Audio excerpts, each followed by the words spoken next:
الحمدللہ رب العالمین والصلاة والسلام علی سید الانبیاء والمرسلین اما بعد فاعوذ باللہ من الشیطان الرجیم بسم اللہ الرحمن الرحیم سورۃ النحل آیت نمبر 71 واللہ فضل بعضکم علی بعض فی الرزق۔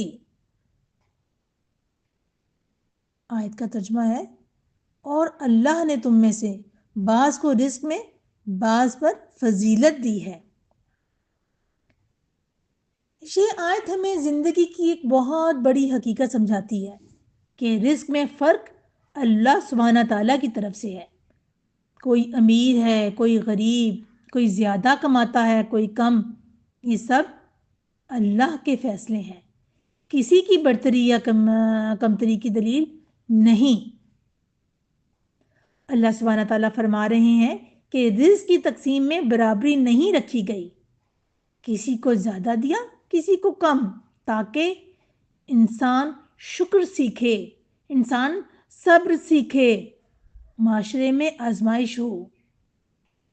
قرآن میں ایک اور جگہ اللہ سبحانہ تعالیٰ کا ارشاد ہے، ارشاد باری تعالیٰ ہے ان ربک یبسط الرزق لمن یشاء ویقدر، جس کا ترجمہ ہے بے شک تیرا رب جس کے لیے چاہتا ہے رزق کشادہ کرتا ہے اور جس کے لیے چاہتا ہے تنگ۔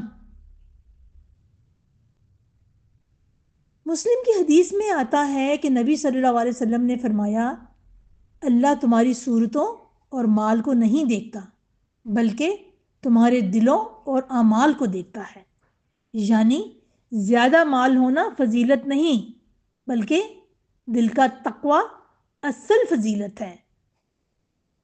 اگر ہم نبی صلی اللہ علیہ وسلم کی سیرت کو دیکھیں تو نبی صلی اللہ علیہ وسلم خود سادہ زندگی گزارتے تھے، کئی دن گھر میں چولہا نہیں جلتا تھا، لیکن کبھی شکوہ نہیں کیا، کبھی کسی امیر کو حقیر نہیں سمجھا، کبھی غریب کو کمتر نہیں جانا، کبھی کسی سے مقابلہ نہیں کیا، کبھی خود کو نہیں کوسا کہ میرے ساتھ ہی ایسا کیوں ہو رہا ہے۔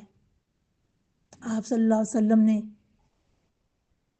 ایک حدیث میں فرمایا اے اللہ مجھے مسکینی کی حالت میں زندہ رکھ، مسکینی میں موت دے اور قیامت کے دن مسکینوں کے ساتھ اٹھانا۔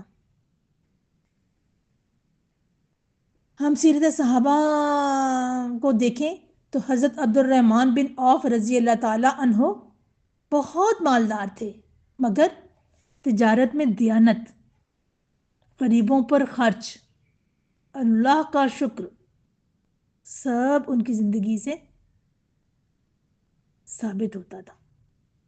اسی طریقے سے حضرت ابو ذر غفاری رضی اللہ تعالی عنہ سادہ مزاج، کم مال والے صحابی تھے، مگر قناعت، سچائی، دنیا سے بے رغبتی، یہ فرق رزق میں تھا، لیکن مقام تقوی میں سب برابر تھے۔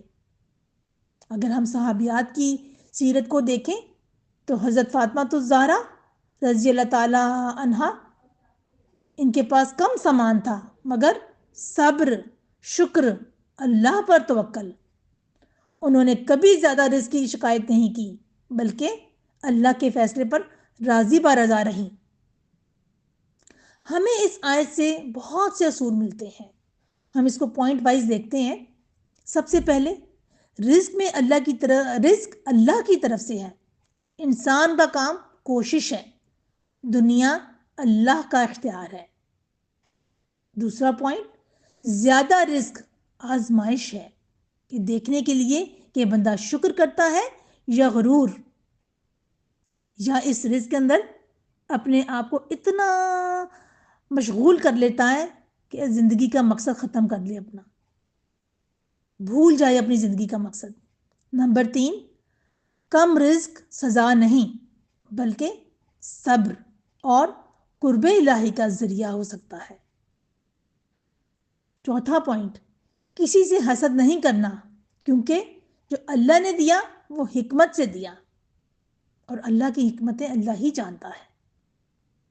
5واں پوائنٹ، عورت کے لیے خاص سبق اس اصول کے اندر ہے کہ اپنے حالات پر شکوہ نہ کرے، کیونکہ آپ نے دیکھا ہم عورتیں ہی زیادہ تر اللہ سے شکوے کرتی ہیں، شوہروں سے شکوے کرتی ہیں، گھر والوں سے شکوہ شکایت کرتی ہیں. تو یہ خاص طور پر یہ پوائنٹ عورتوں کے لیے ہے کہ اپنے حالات پر شکوہ نہ کریں، دوسروں کی زندگی سے موازنہ نہ کریں، گھر کی برکت کو پہچانیں. اب اس آیت کا ہم عملی پیغام دیکھتے ہیں کہ ہم عملی طور پہ ہمیں اس سے کیا پیغام ملتا ہے کہ ہمیں کیا کرنا چاہیے کہ اگر رزق زیادہ ہے شکر، صدقہ، عاجزی،